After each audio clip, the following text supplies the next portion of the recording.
This particular session on synergy at work was a kind of an outgrowth of one that we did a while back on resilience and on managing change in education. And one of the questions that came up was, oftentimes we're dealing with people that have very different opinions about things. And we get into some conflict at work. And I know, for instance, that as we're all navigating this coronavirus world and having to make decisions about how do we be safe, how do we come back to school, how do we have the greatest quality for everybody, that this issue about how we leverage our diversity in a positive way might be useful. And so my deal with Barbara is always that I get to try out some new stuff on anything that I present for her. And so this is a model that I've worked with for quite some time, but mostly in the context of organizational change. And yet I realized that there are so many other applications of it for settings, for classroom settings, for, the political arena, all the ways that we need to figure out how to take diverse perspectives and make wonderful things out of them. So I want to share this with you. And what I'm going to do, because we're recording this, what I'm going to try to do is to present a few things, and then we'll stop and have some discussion and chat. Let me just start by defining what I mean by synergy. So when I talk about synergy, my husband calls me Dr. Word Person because I like looking at the Latin roots of words and things. And synergy, syn means together, and erg is energy. So it's working together. And so it's just a shorthand way of saying, how do we put our efforts together in a way that gives us innovation, that gives us creativity, that we get more out of it than we put into it. And I want to acknowledge some of the sources of this work before we get too far into it. One of them, so I first encountered a version of this model in my work with Daryl Connor, who is an author and speaker around organizational change. And he talks about this in the context of organizational change. And one of the people who was instrumental in his work on developing it was a guy by the name of Charles Palmgren, who has a model called creative interchange, which in turn is based on the work of a guy named Henry Nelson Wyman, who's a philosopher and theologian, in a book that he had called Man's Ultimate Commitment, that really talks about the ways in which we are as human beings meant to creatively interchange with one another and bring goodness into the world in that way. So this is where I start, this idea that we are stronger together. And in fact, I want to point out to you the painting that's in the background. I have a friend, Cindy, who is an artist and also is a person who's been living with lupus for a long time and is a real advocate for resilience of people with chronic illness and so on. And she painted that painting sort of during the time of COVID, and her title for it is Better Together. So I'm really pleased to just sort of have that as part of the theme of what we're doing. So think about times when you've been working with other people on something and how it went. Can you think of times where the differences led to self-destructive energy, where you just fought and you drained each other's energy and you didn't get anything done and it was really frustrating and unproductive? And then there are some times when, we work together and it's about the same as if we had just worked alone and added up all of what we did. But every now and then the magic happens. Every now and then we get together and work with people and bright ideas come up and good things happen, and we come up with things together that are better than and different from anything we could have done individually. So let me just stop and take a minute and see if anybody has any examples you'd like to share of situations in your family, in your classroom, in your community, where you've experienced any of these kinds of outcomes. So it's good to tap into what that feeling is of being in a group projects where people don't fulfill their commitments. Absolutely. So we all can probably relate to all of these zones where we've had really dysfunctional groups and teams, really dysfunctional communities, and very functional and positive ones. So that's really what I want to talk about, is what we've learned about why that happens and how we can consistently draw on the things that can make it better. So when we try to take different perspectives and bring them together, we can think of what happens as going on in 4 phases. And I'm going to cover this at a very high level, and then we'll come back and dig into these and talk about some practical tools and ideas for how we can bring this into practice. But if we have people who see things differently, like let's imagine that we're having a debate about how we open schools back up. And we have people who say, oh no, we need to stay at home until all of this blows over. And we have people that say, oh no, we need to get the kids all working together, and we need to have them back in school. You know, so we've got all different kinds of perspectives going on, and we need to figure out how do we not just wear each other out. So the first thing that needs to happen is we need to get those viewpoints on the table.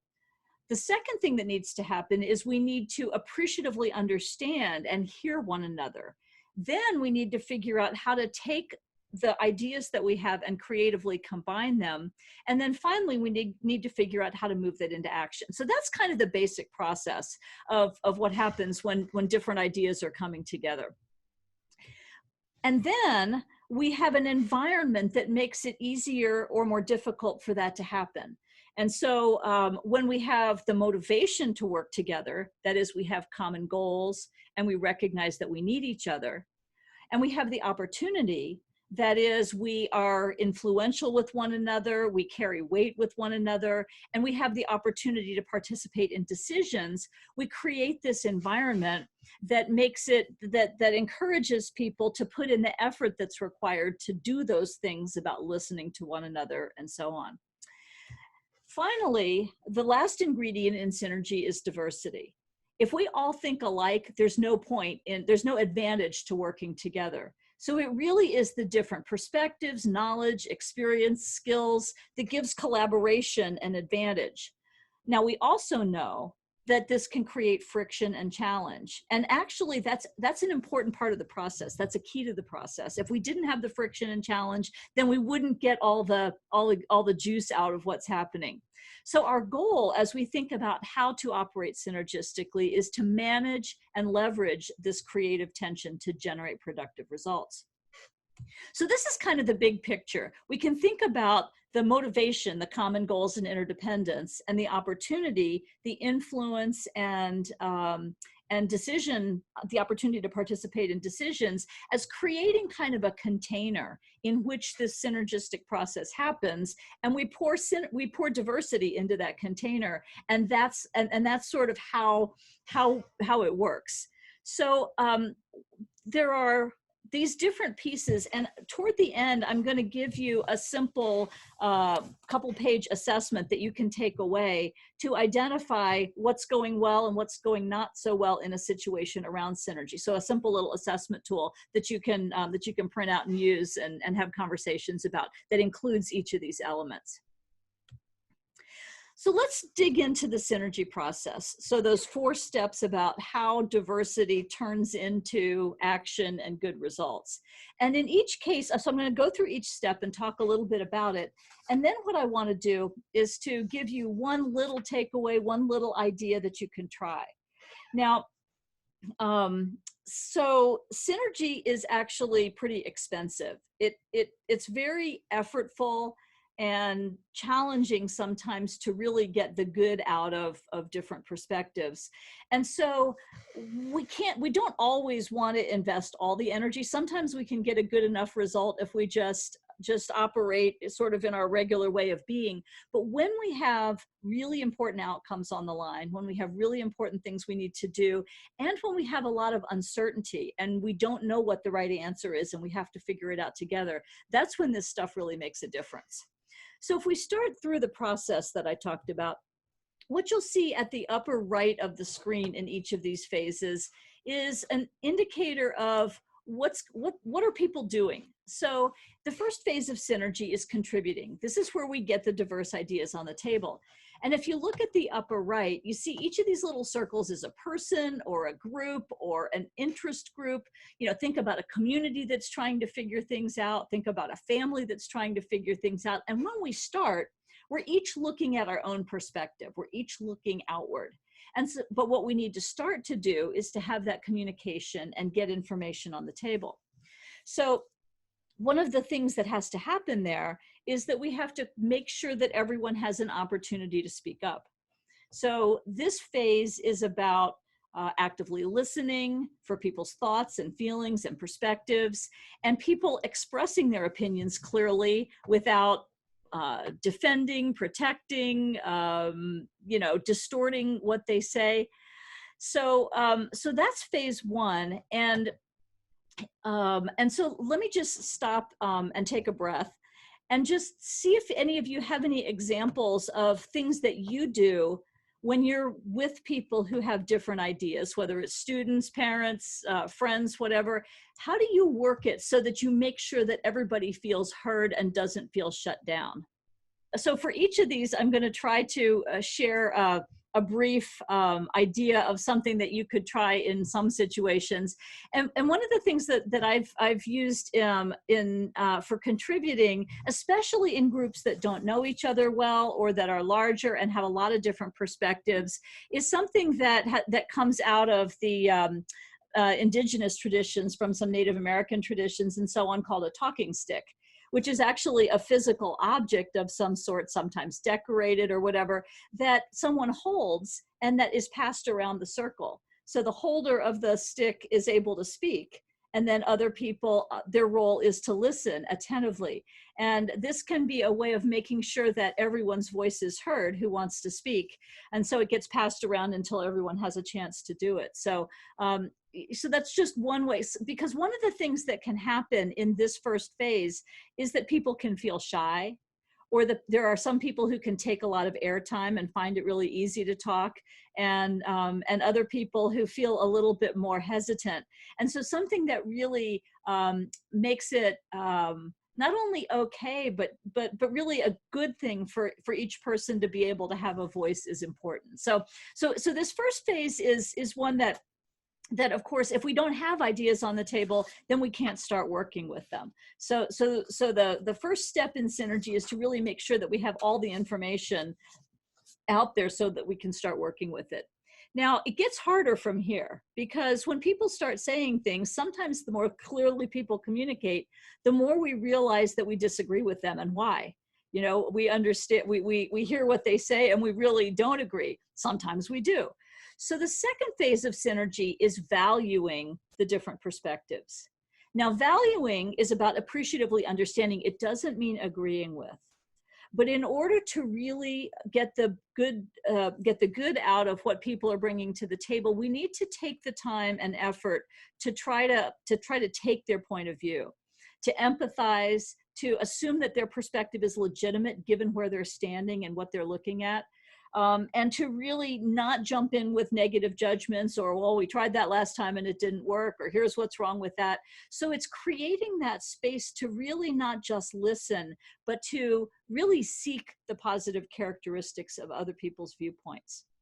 So let me just take, and so what you can see in the little diagram at the upper right here is that people are still focused outward, but they're starting to turn toward one another.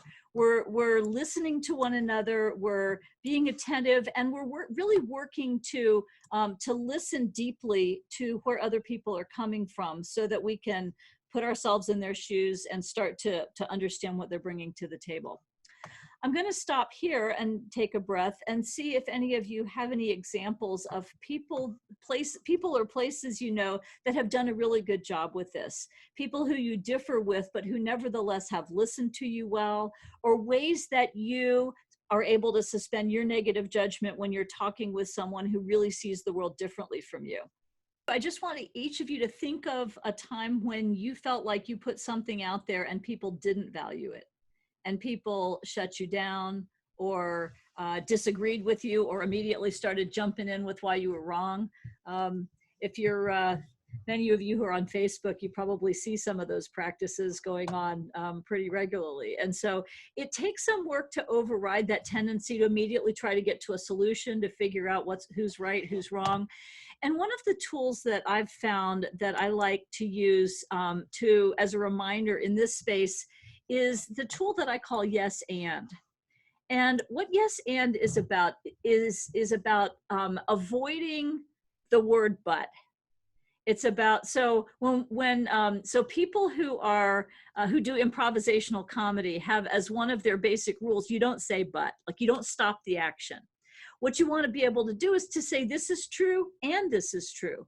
It can be true that your perspective is valid, and it can be true that my perspective is valid. And so really trying to move into that space where we see that there can be multiple layers of reality, multiple ways of seeing the world, is really important. And this is just a simple way to get at it. So this is really emphasizing the skill of perspective taking, of being able to see things through other people's eyes and understand that just because they see things differently than we do doesn't make them wrong. So it's really that wanting to stand in their shoes and understand their thoughts and emotions. So those are the first two phases. We've gotten ideas on the table, and now we have really done some work to deeply listen to people, understand where they're coming from. Now, what often happens then, especially if we're in a hurry, is we then go to some process for figuring out whose idea is best. You know, we vote, we outshout each other, you know, we listen to the different perspectives, and then we get into it over what the right way is to look at it.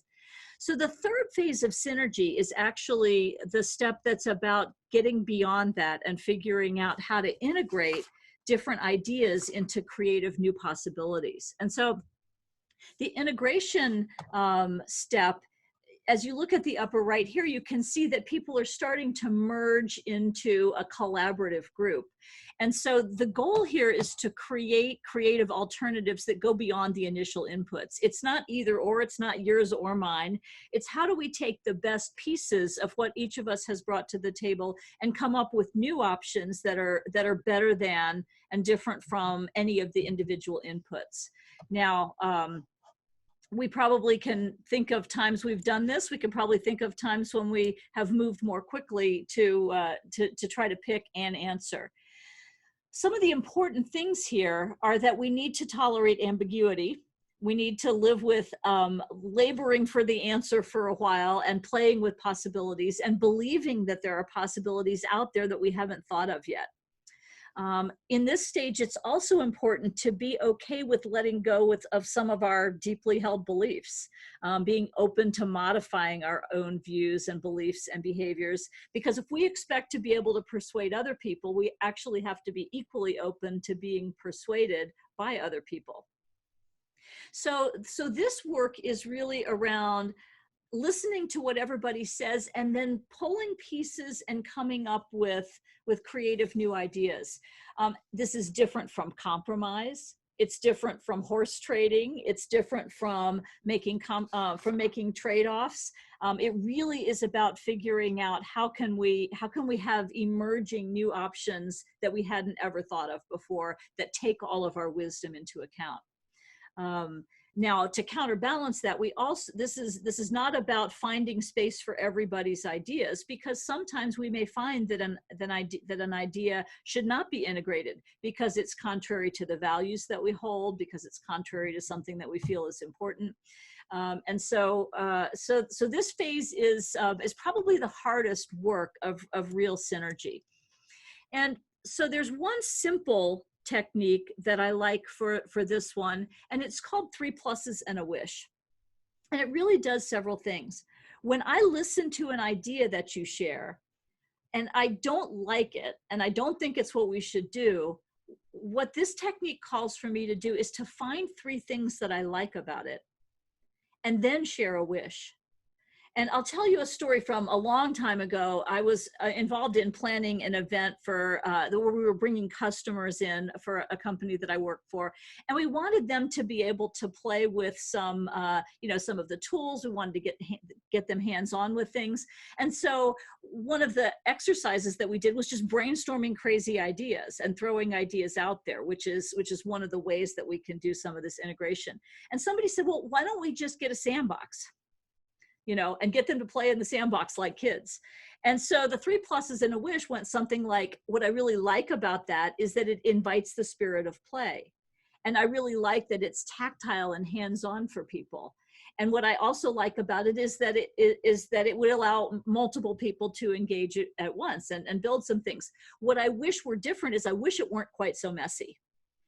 And so, so what it does is it simultaneously builds in that 3-to-1 positive ratio. It affirms the things that are good about people's ideas, and it also puts on the table how we could improve them. And so multiple rounds of this actually can be very effective in helping strengthen ideas and take them apart and put them back together in new ways. The other thing that this does is it invites people to detach themselves from the emotional attachment to their own ideas, to be able to put ideas out there and look at them objectively, and to say, here are some things that are valuable, and then here are some ways that we can strengthen this. And so as we continue this work of pulling ideas apart and putting them back together, sometimes we see new combinations that we wouldn't have thought of before. All right, so the fourth phase of the synergy process. So we've gotten ideas on the table, we've really deeply listened, we've done the work of figuring out how to put them into creative ideas. So the fourth phase is implementing. And you know, all of our creative work isn't worth anything if we don't then take our ideas and put them into practice in ways that get the results that we're looking for. There's not really too much that's surprising in this phase, because we're all kind of used to creating plans, figuring out how we measure our results, you know, monitoring progress and so on. But what we sometimes don't think about is that when we've done all this great work to come up with ideas, and there are people who are involved in implementing them who weren't in the discussion, we understand why they're so cool, but everybody else maybe hasn't caught up with us. You know, we're coming in with a head of steam, we're excited, we figured it out, and we now have to make sure that we bring everyone else along. And this is where the work of organizational change comes in, of figuring out, you know, how do we bring people through the process of doing things in new ways. And so one of the things that I've learned that is particularly important here is that we need to take a lesson from the world of getting outdoors. If you've ever been in a Girl Scout or a Boy Scout troop, if you've ever been involved in doing outdoor kinds of stuff, you know that when you take a bunch of people on a hike, you have to take the slowest hiker's pace into account, or else you're going to wear people out. So people who plan hikes, when my husband and I used to do some motorcycle touring and we'd go in groups, you always have the slowest person lead, because that way nobody gets left behind. And when we're trying to implement ideas that bring people along, this idea that we need to plan our pace to make sure that we don't lose anybody along the way. And more importantly, to understand, what does that slowest hiker need? Do they have blisters? Do we need to give them some support? Do we have people that are really reluctant to engage in this new way of doing things? What is it? What kind of support do they need? And so as we implement things, sometimes it's better to go slow to go fast, to figure out how to move at a pace that everybody can move at, rather than trying to go at the pace that the fastest people can go at and then having to play cleanup later with all the folks. So that's just one little lesson learned around this business of implementation. You know, figure out what's the biggest bottleneck and then plan our work around that, and then figure out how to speed that slowest hiker up. So does anybody have any experiences with planning things like that, where you really tried to take into account sort of who was the person that needed the most support and how would we care for that? In supporting the slowest hiker, how do you keep the interest of the faster ones? That's a great question. Sometimes you need 2 hikes. You know, sometimes they're different enough that you need to create a different path for a separate group of people. But you also can have some of the faster ones coaching the slower ones, or troubleshooting or problem solving some of the issues, or give them some extra scavenger hunt kinds of things to do along the way. Those are some of the things that come to mind for me about how we don't just bore the fast hikers to death. All right, so we've talked about the 4 phases of synergy, and where we're going to go next is to talk about in golf and disc golf, there are 2 or 3 different starting points. I like that. Yeah, absolutely. So this process takes work, and you've probably been in situations where people were motivated to do this kind of work and situations where they weren't. So what we've learned as well is some of the things that create an environment that makes synergy more likely and more possible. The first one is that all the people involved are sharing a common goal, that they find and they focus on a shared purpose. Because if you and I have different things that we're trying to achieve, then working together is just going to feel like too much trouble. So a common goal is a single, important, clearly defined outcome. They give people a shared sense of direction. This isn't really rocket science, but you'd be surprised how often we find that sometimes the goal isn't clear. You know, we all assume that we know what the goal is, but we've never actually put a clear, vivid goal on the table. Just even think about, deciding about how to do schooling in this new environment, home, school, whatever. Some people have the goal of getting us together as quickly as possible. Some people focus more on the goal of minimizing health risk.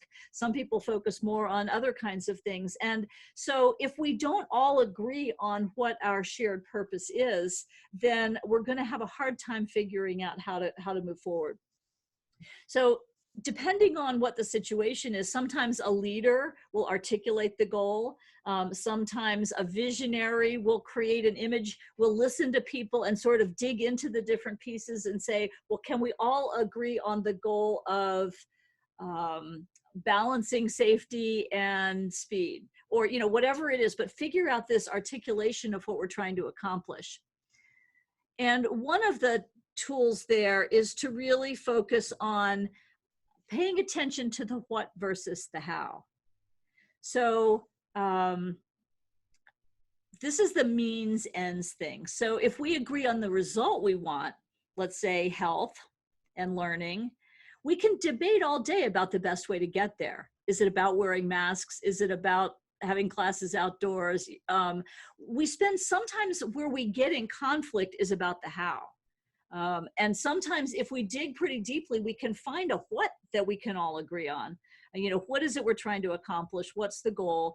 And then spend all our creative thinking time about how do we reconcile our differing views about the best way to get there. Just to give you a quick example from the political environment, some people feel like having the government mandate things is the most effective way to get things done. Other people feel like the most effective way to get things done is to rely on individual responsibility and focus on a different way of getting to the same end. But I think if we can all get a clear picture of what the result is that we want, then we can get into that creative interchange around the ways to get there. All right, so common goals are one thing. The next piece of this is interdependence. If we may share a common goal, but if I don't think I need you to get there, if I think I can get there on my own, I'm not going to really stop and listen to you very much.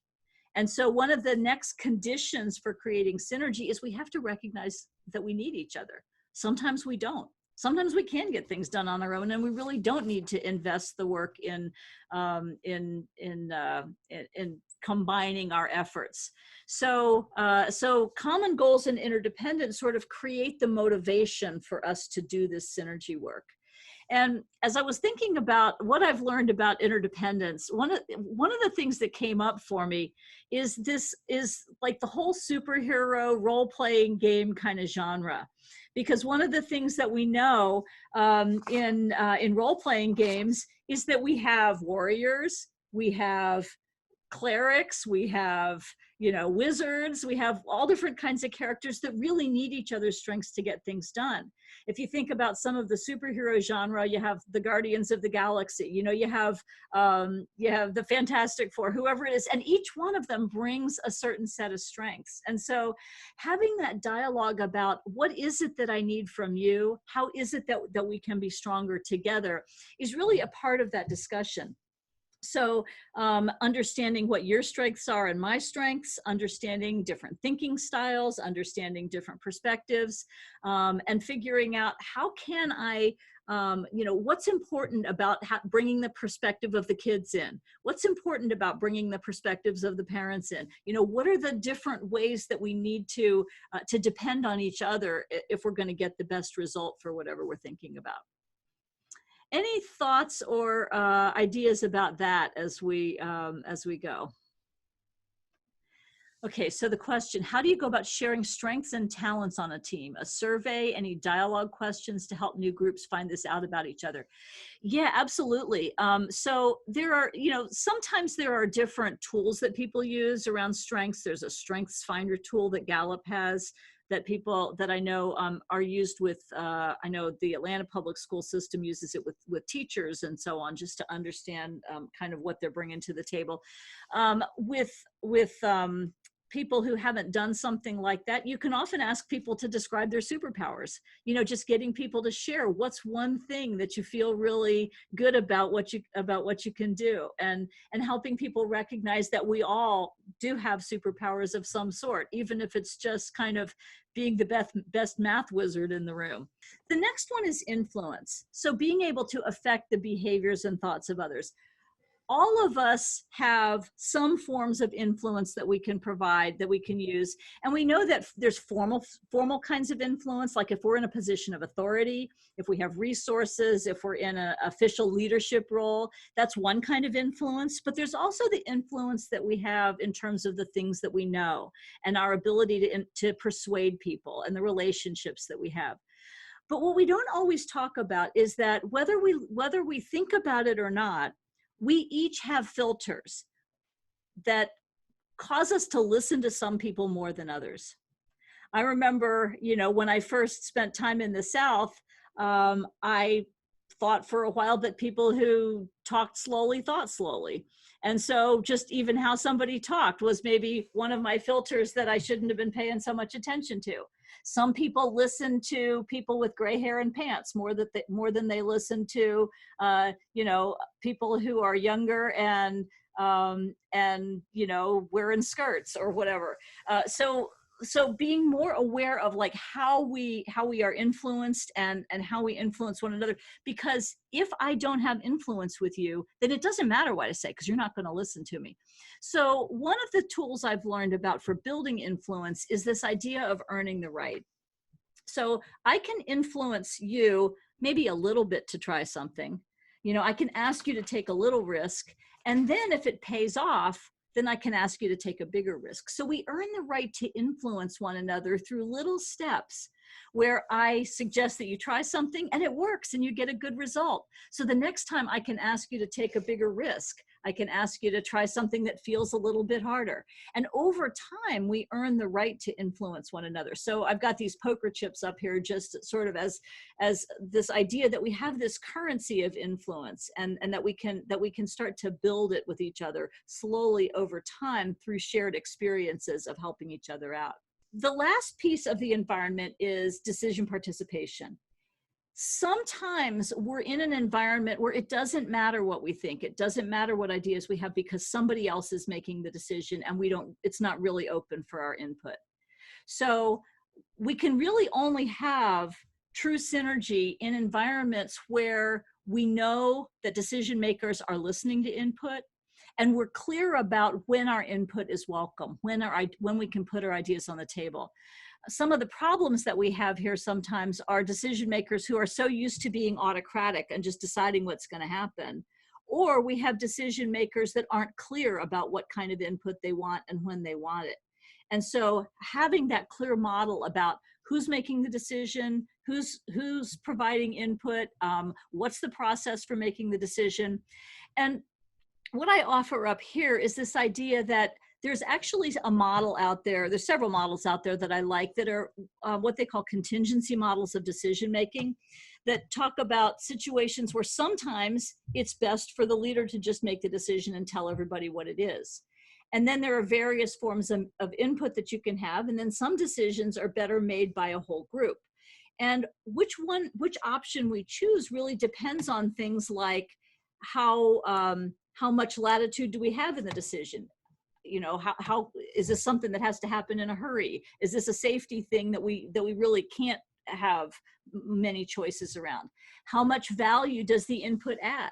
Does the leader have the information they already need, or are people's perspectives important? And then last, how much buy-in do we need? Because the more buy-in we need from people on decisions, the more important it is to take the time to seek their input. So All of this is stuff that's part of the organizational setting that we're in, about how we make these decisions, and then how we influence one another. And then I'll spend just a minute on the last piece, which is diversity, which, as we mentioned, is the soul of synergy. And when I think about this, the word diversity means a lot of things to a lot of people. But for me, when we're talking about synergy, diversity can include all kinds of things. It can include the perspectives that we bring, the experiences that we've had, the attitudes, the values, with special attention to making sure that we're including voices that have been silent by choice or silenced not by choice. And there's a concept I like around this whole notion, which is about requisite diversity, which is, what inputs do we need for success? I remember working with a leadership team one time that was working on decisions about shutting down a manufacturing plant, and they realized that they had nobody on their team that represented people of sort of the demographic of the working people that were most going to be affected by the choices that they made. And so they realized that they really needed to figure out how to include that voice in their deliberations, so that they could have the information that they needed to make a good decision. So I have put into the chat box for you to download a document called the Synergy Assessment. And it basically is one question for each element that we've talked about. And it's designed to create conversation, to identify the elements in your setting that are strong and those that need attention. And you are more than welcome to share it with your colleagues and make copies for your own use.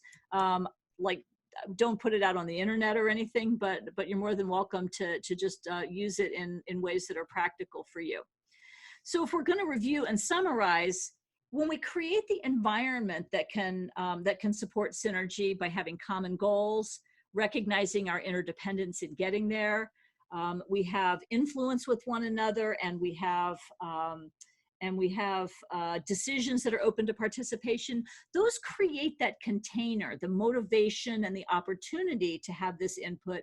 And then we take our diverse inputs, we surface them, we get people to contribute them, we take the time to listen to one another, we really do the work of integrating them into creativity, and then we put them into action in ways that are meaningful and that bring everyone along with us.